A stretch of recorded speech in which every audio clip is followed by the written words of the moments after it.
বন্ধুরা, আপনারা জানেন বাঙালি মানেই ভ্রমণ পিপাসু।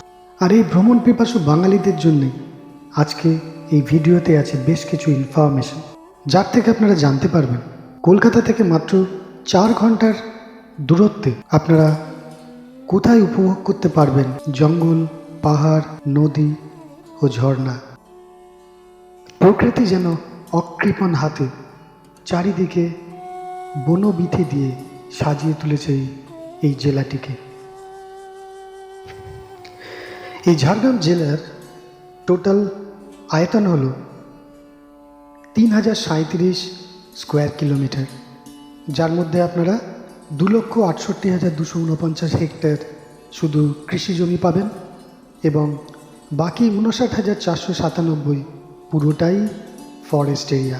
তা এত বড় একটি জেলায় যদি আপনি ঘুরতে যান, সেখানে বহু দর্শনীয় স্থান রয়েছে। তা আপনারা যদি একটা প্রপার ম্যাপিং করে না নিয়ে যান বা একটা প্রপার ট্যুর প্ল্যান করে না নিয়ে যান, তাহলে এতগুলো সাইট সিন দেখে ওঠা সম্ভব হবে না। তাই এই ভিডিওতে আমরা বিস্তারিতভাবে আলোচনা করব যে কিভাবে এই জেলাটিকে ঘুরবেন, দেখবেন এবং কি কি দর্শনীয় স্থান এখানে রয়েছে ইত্যাদি ইত্যাদি। রেলপথে আপনারা যদি এই ঝাড়গ্রাম জেলাটিকে ঘুরতে চান, তাহলে আপনাদের হাওড়া থেকে অথবা সাঁতরাগাছি থেকে ভোরবেলায় বেশ কিছু ট্রেনের অপশান আছে।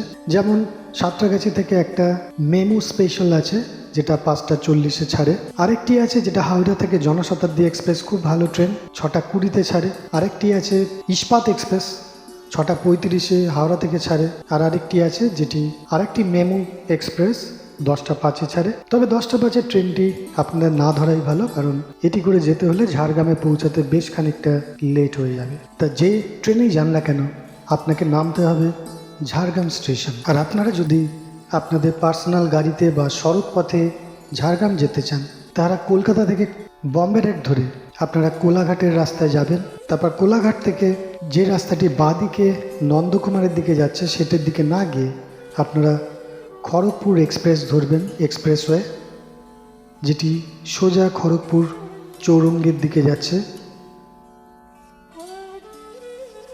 মানে কোলাঘাট থেকে সোজা যে রাস্তাটি যাচ্ছে সেটা খড়গপুর চৌরঙ্গিতে মিশবে বা চার মাথার মোড়ে। আপনারা ম্যাপে দেখতে পাচ্ছেন যে খড়গপুর চার মাথার মোড়।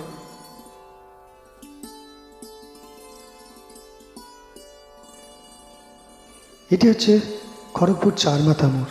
চার মাথার মোড় থেকে আপনারা ডান দিকে বা বাঁদিকে কোনো দিকে যাবেন না, সেখান থেকে সোজা ন্যাশনাল হাইওয়ে 6 ধরে সোজা চলে আসবেন লোধাশুলির দিকে। আপনারা ম্যাপে দেখতে পাচ্ছেন যে খড়গপুর চৌরঙ্গি থেকে রাস্তাটি সোজা চলে গেছে জঙ্গলমহলের পথে। বেশ কিছুটা যাওয়ার পর আনুমানিক আপনার খড়গপুর থেকে গাড়িতে আধ ঘন্টা মতো লাগবে, আপনারা পাবেন লোধাশুলি। এবার লোধাশুলি থেকে আপনারা ডান দিকে বেঁকে যাবেন। ডান দিকে রাস্তাটি সোজা চলে গেছে ঝাড়গ্রাম সিটি বা টাউনে। তা আপনারা এই ঝাড়গ্রাম বা সিটি বা টাউনকে বেস করে ঘুরতে পারেন। অনলাইনে আপনারা কন্ট্যাক্ট করে নিতে পারেন যে কোনো একটি হোটেলে। এখানে প্রচুর হোটেল অ্যাভেলেবেল রয়েছে। অনেকে মনে করেন ঝাড়গ্রাম মানে জঙ্গলে ঘেরা কোনো একটি জায়গা, কিন্তু আদপেই তা নয়।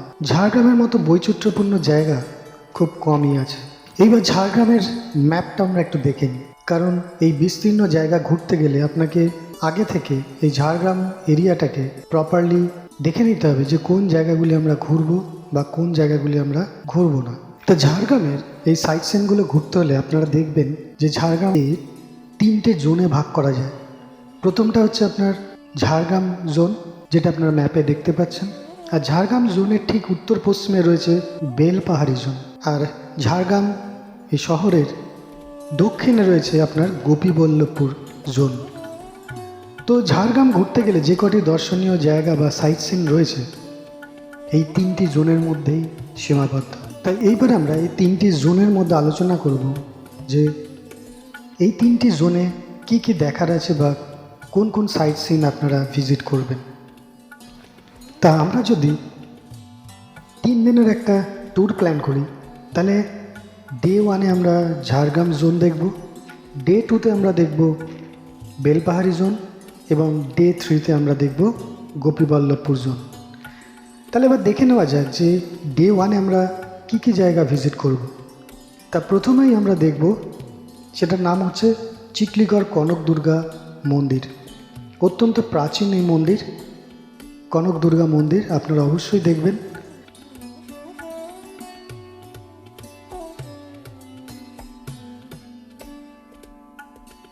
তারপরে আপনারা দেখতে পারেন কেন্দুয়া মাইগ্রেটিং বার্ড সাইট, এবং এখানে বহু মাইগ্রেন্ট বার্ড শীতকালে আপনারা পাবেন, খুবই ভালো জায়গা।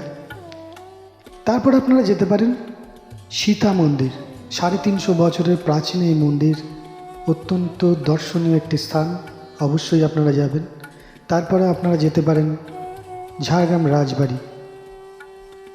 ঝাড়গ্রাম রাজবাড়ির পর আপনারা যেতে পারেন এখানকার একটি জু আছে, ছোট মিনি জু। সেই জুটা আপনাদের সময় থাকলে দেখবেন, না হলে এটা অ্যাভয়েডও করতে পারেন। তারপর আছে লালগড় রাজ প্যালেস। লালগড় রাজ প্যালেস অতীতের এক স্থাপত্যের নিদর্শন, আপনারা দেখতে পারেন বা স্কিপ করতে পারেন এটাকে। তারপর আছে রাধা গোবিন্দ জিউ টেম্পল। তার থেকে আপনারা বরঞ্চ গুপ্তমণি মন্দির অবশ্যই দর্শন করবেন, এটিও অত্যন্ত প্রাচীন একটি মন্দির, গুপ্তমণি টেম্পল। এবং সবশেষে আপনারা যাবেন গিডনিতে অনুকূল ঠাকুরের আশ্রম। বহু মানুষ এখানে সমাগম হয় অনুকূল ঠাকুরের আশ্রমে, এটি গিডনিতে অবস্থিত। এবার আসা যাক ডে 2-তে। তো ডে 2-তে প্রথমেই আপনারা যাবেন ঘাগরা ফলস। ঘাগরা ফলস অতি মনোরম একটি জায়গা, অবশ্যই ঘাগরা ফলস আপনারা যাবেন। ঘাগরা ফলস থেকে আর একটু এগিয়ে গেলে আপনারা পাবেন তারাফেনী ব্যারেজ। সেই তারাফেনী ব্যারেজ থেকে পেছন দিকে এলে আপনারা পাবেন খান্দারানী লেক।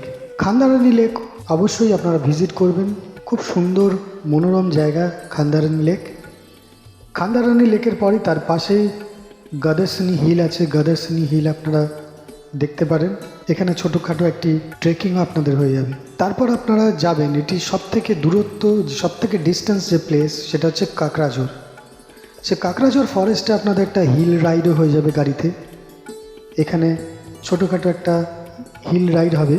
তারপরে আপনারা যাবেন ওখানে, কাকড়াঝোড় যাওয়ার পথে আপনারা পাবেন লাল জল কেভ। সো এই লাল জল কেভে বহু প্রাচীন একটি দুর্গা মন্দির রয়েছে পাহাড়ের ওপরে, এবং পাহাড়ের একদম ওপরে আপনারা দেখতে পাচ্ছেন ওখানে গুহা থেকে লাল জল বেরোয় বলে এটার নাম লাল জল কেভ। তারপর এগুলি দেখার পর আপনারা সোজা ঝকঝকে পিচের রাস্তায় ফিরে আসবেন হোটেলে। এবার আসে ডে 3 প্রোগ্রামে। তো ডে 3 আমরা যাব গোপীবল্লভপুর জোন। তো গোপীবল্লভপুর জোনে প্রথমেই আপনারা যাবেন রামেশ্বর টেম্পল। তো গোপীবল্লভপুর যেতে হলে আপনাদের অনেক সকালে বেরোতে হবে, কারণ ঝাড়গ্রাম থেকে এটি 42 কিলোমিটার দূর।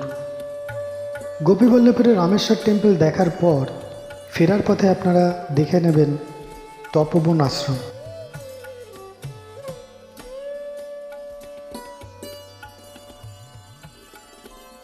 তপবন আশ্রমে আপনারা পাবেন সীতা মায়ের মন্দির, বহু প্রাচীন।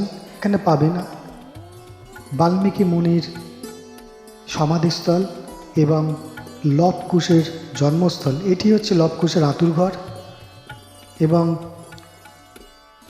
আপনারা দেখতে পাচ্ছেন অবশ্যই এই জায়গাটি তপবন আপনারা দেখবেন। তপবন দেখার পরে আপনারা চলে আসতে পারেন ঝিল্লি লেক। ঝিল্লি লেকে বিশেষ সেরকম কিছু দেখার নেই। তারপর আপনারা চলে যাবেন হাতিবাড়ি লেক, অত্যন্ত মনোরম জায়গা, অবশ্যই হাতিবাড়ি লেক আপনারা ভিজিট করবেন।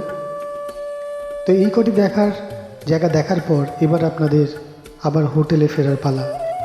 তো আমরা বলবো যে সন্ধ্যের মধ্যেই হোটেলে ফিরবেন, কারণ ঝাড়গ্রামের এই রাস্তাগুলো সবকটি হলো এলিফ্যান্ট করিডোর।